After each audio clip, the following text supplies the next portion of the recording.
morning, Martin. Welcome. Thank you. How are you doing? Well, it's quite early for a Monday morning, but I'm good, thank you. All right, you've been in the clubbing scene of Groningen for quite a while. You go by the name of Batage these days, but you used to, you saw in the movie as well, Harde Baas. Yes. I tried at home, I tried to translate it, but it's like tough chief or loud chief, but maybe hard bass is the best. Whatever. Yeah, whatever. So could you tell us a bit about the genre you're playing? You just heard it. It's electronic. I think techno, house music, melodic stuff, but energetic as well. Yeah. And when you started, I think it was like 10 years ago or something. 8, I think. Yeah. Do you see a trend of music getting louder in clubs and venues? Well, when I started playing as a DJ, I used to be a drummer before, but I always, for myself as well, I've always experienced music like the louder the better. But yeah, it's when you're young, you just want to experience it really loud, and you don't really care. And as we saw at Wim Niessen's presentation, the results of surveys are really concerning. But yeah, you don't know that when you're young. So, but I never experienced it that music got louder in clubs. It has always been loud. All right. Okay. So, I guess as a DJ, you build your setup like the first few minutes it's a bit softer, and you get louder and louder and louder. But what kind of effect does it have on your audience? Do you really see people getting more energy, or? Not specifically, no. Yeah, well, maybe in some ways, but I'm not sure if it depends on the volume of the music. Usually, for me, you build up the tension musically, but not. Yeah, also in volume, but that also depends on the people of music in the the number of people in the room. Because if anybody ever has the possibility to have a dB meter in an empty room with a loud music system, you try it on 60 dB, and it's good. And then you move it up to 70 and 80, and at 90 you can hear, in an empty room you can hear it really way too loud. But when there's a lot of people in the room, you experience it in a different way, because people are talking and make noise themselves. So the 103 dB, which is the official limit for some venues, is when there's a lot of people in the room, you don't experience it as too loud. But when you're in an empty room, it definitely is. So you try to say that if you're in a crowded room and you play it, let's say 88 dB, that people wouldn't hear it the same as 103. Well, if they're just sitting and not talking, but when people are dancing and making not even talking. No, I don't think so, because right now there's how many people? Like 100, 150, I'm not sure. But they're all really quiet, so it's a quiet room. But imagine everybody dancing and having a bit of conversation. The volume and the dB.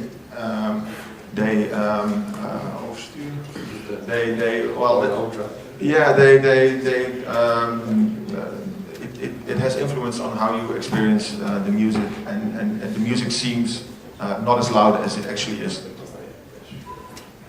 Do you think a lot of people that go to your concerts wear ear protection? Not enough. Well, like I said, a few years ago, my personal experience was different. And I didn't really notice it for myself, but also on other people. But things changed a little.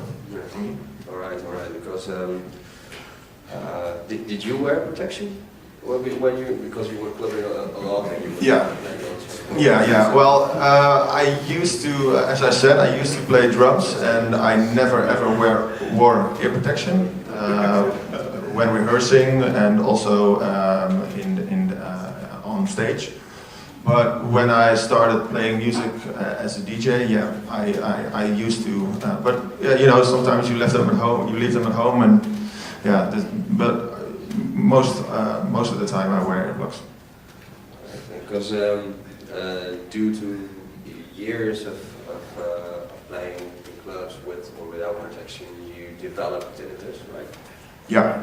Could you explain to the students a bit about what it is to have this thing? Well, I think Wim already explained what tinnitus is. Tinnitus is the ringing in your ear that you hear.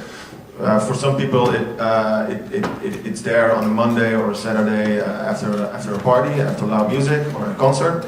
And that's the beginning of the real, well, it is a real problem, of course, but when it goes away after a few days, you don't experience it as a real problem.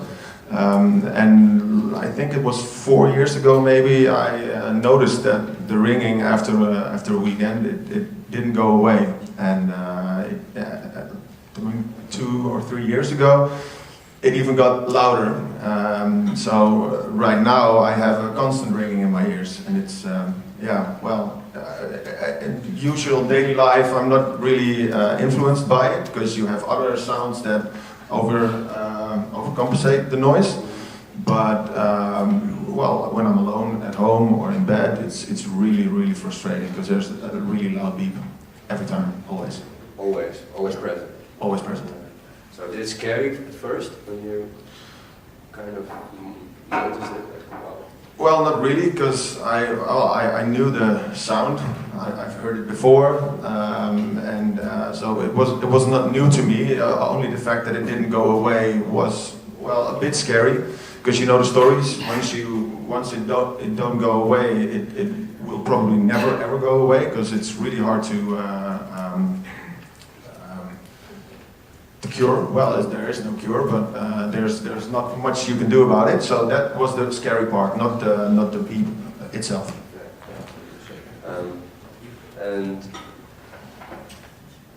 how would you explain the ringing noise when it's quiet? What kind of volume is it? Like, yeah, I can tell. Maybe I think you've all heard microphone ringing. When there's the settings are wrong, it makes a loud beep. Or in a movie, when a gun is shot, after the gun you hear a silence with a loud beep. That's quite the same all the time. With your colleagues, with your DJ colleagues, do you talk about these things? Do you guys exchange some information, or is it a taboo amongst professionals? Well, I don't think it's a taboo, but it's not a problem once you acknowledge it as a problem for yourself. I'm pretty sure that a lot of my colleagues and friends have the same problems, but before you see it as a problem yourself, you don't talk about it. It's as Nisa in this presentation also said, a lot of youngsters think it's part of the party, you know. So until you acknowledge it as a problem for yourself, you don't talk about it. And well, I was asked for a movie by the GGD, by Nisa. And that, well, a lot of people saw that. It was a short movie, like a documentary, and about tinnitus. And after that, a lot of people come to me and ask about it and say they have it as well. So, well, I think it's a bigger problem than people acknowledge, absolutely. But before the movie and before I started talking about it, I never heard people about it. So, in some way, it's a taboo, I think. Well, it's kind of scary. I think I had it from time to time, not all the time, of course. And do you have some methods when it gets worse? How to counter the noise, or how to quiet down the mind, or something like that? Yeah, it's well, I used to just put on music, not too loud, of course, but I used to wear earplugs and then turn on some music before going to bed, like easy music. But when I do that now, and as I told you, the last couple of years it got worse, even though wearing hearing protection. And the music I used to put up, which countered the noise, it doesn't work anymore. So I've been to the UMCG, the hospital. They have like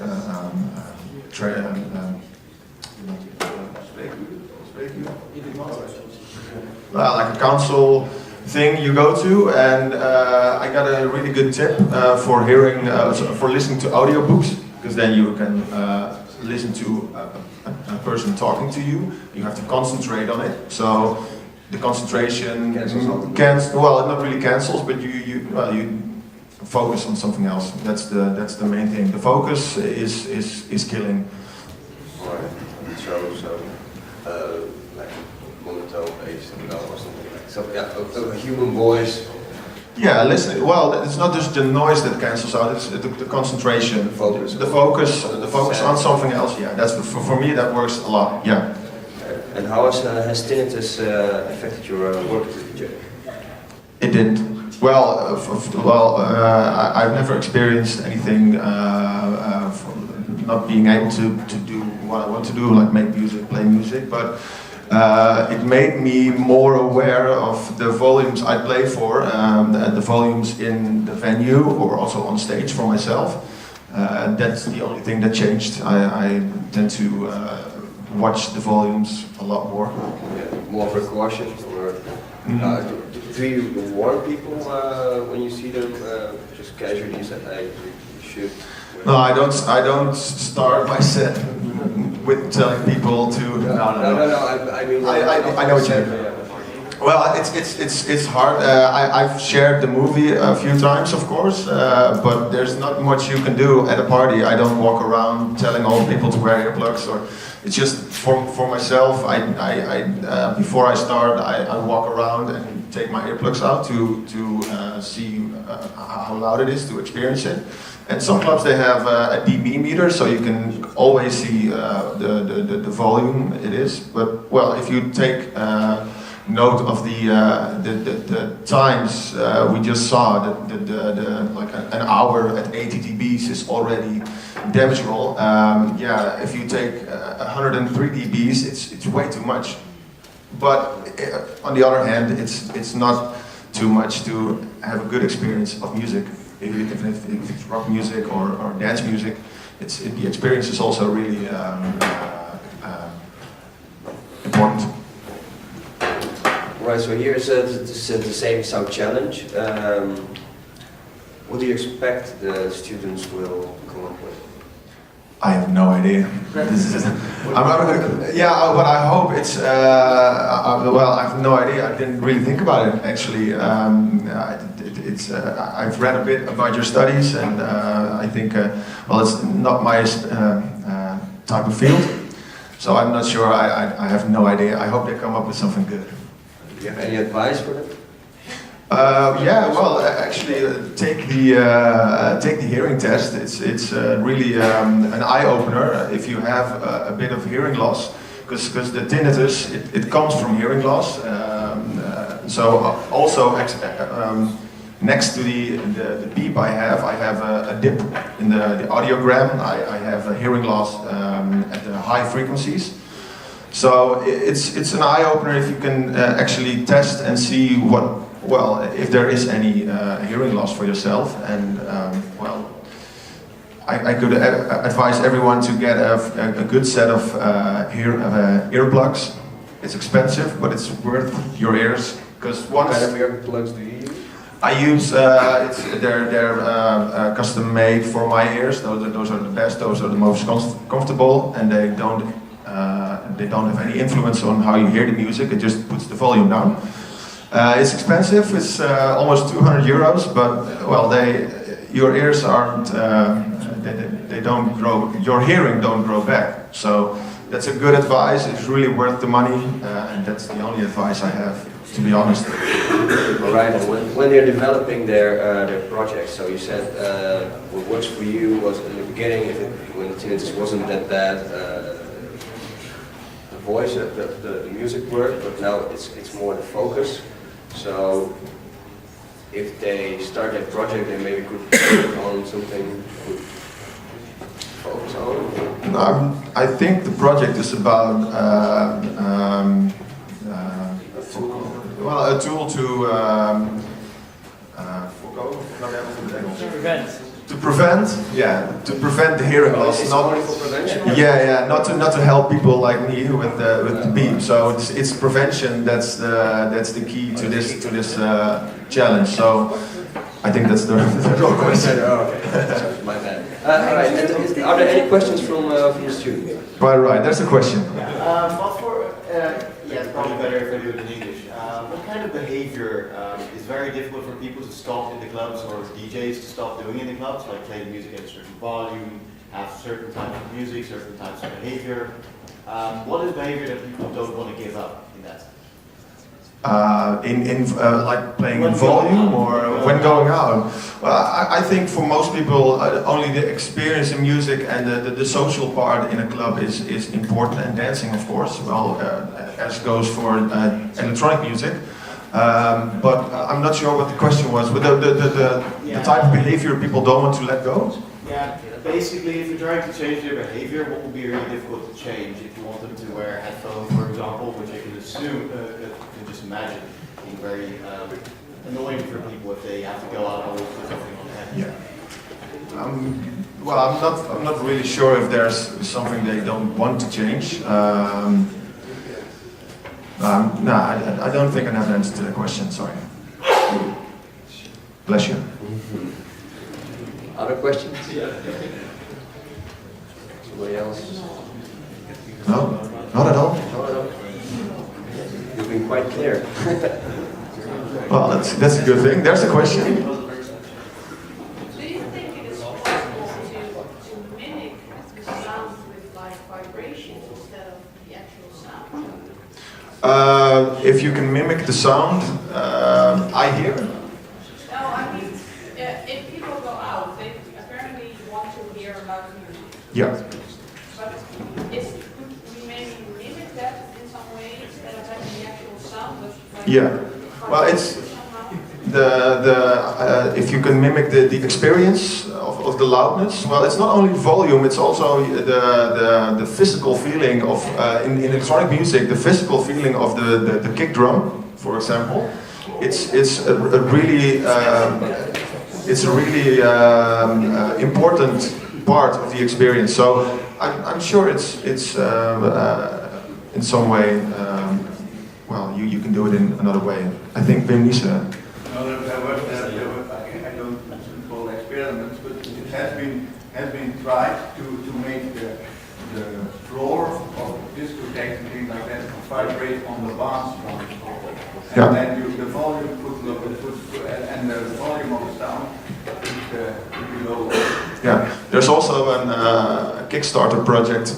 I think that's a unit that you put on the back of your seat. So and when you go sit on it, it's like it gives a physical feeling for the lower frequencies, the bass frequencies, and it's just in your chair. So you can put the volume down and still have the. But that's for at home. You can still have the experience of the loudness and the physical feeling. Well, the girl in red. Yeah. Have you ever had played music for impaired hearing people? I don't know if it's No. No, I never. They turn up the bass really loudly to feel the vibrations. You ever been to a party like that, or? No, because I know there are. I know there I know are. there are, but I was wondering because if you're impaired of hearing or not as good as hearing, they still damage your ears. Even though, why did they choose to do it like that? More. At such parties? Yeah. For the But physical they're also experience, I think. Yeah, well, if you give a party for deaf people, I know there are. There's a lot of physical sound involved, so a lot of bass where you can dance to. But I've never played to an audience with only hearing impaired people. Probably a few, and probably a few would have been impaired by myself. But well, if I only knew then what I know now. Other questions? No. Very good. Martin, thanks. Good luck.